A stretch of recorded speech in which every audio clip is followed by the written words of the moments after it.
Alas 12 hanggang 3 minuto pasado alas 12. Black screen. Marahang tunog ng patak ng tubig.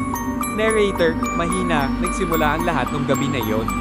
3 minuto pasado alas 12 hanggang 8 minuto pasado alas 12. Bida naglalakad sa dilim. Flashlight ng hihina. SFX. Click. Click. Narrator, kala ko bahalang ang lumusat sa sahig. 8 minuto pasado alas 12 hanggang 12 minuto pasado alas 12. POV shot, may maliit na puddle. Unti-unti itong gumagapang papalapit. Bida, pag-ulong, bakit gumagalaw yan?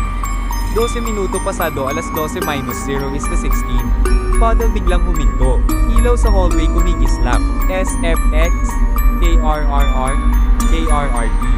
Narrator, parang may sinusundan. 16 minuto pasado alas 12 minus 0 is to 21. Camera dahan-daang tumingin sa dulo ng hallway. May silweta ng babae, nakayuko, basang buhok umaagos sa sahig. Narrator, doon ko siya unang nakita. 21 minuto pasado alas 12 minus 0 is to 25. The wet lady hindi gumagalaw. Tubig mula sa paa niya gumagapang paarap. SFX, slow, drag ang water. The wet lady, mahina, parang galing sa ilalim ng tubig, ang lamig. Diba? JUMPSCARE moment. Alas 12:25 minus 0 is to 29. Flashlight biglang namatay. Pagbukas ulit, nasa harap na siya, wala siyang mukha, puro umaagos na itim na tubig. SFX, sharp water screech. 29 minuto pasado alas 12 minus 0 is to 35. Camera tumilapon, POV sa sahig.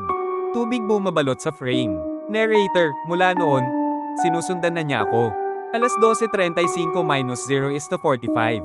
Footsteps ng tubig sa dilim. The wet lady, malayo pero lumalapit, kasama kitang lumubog.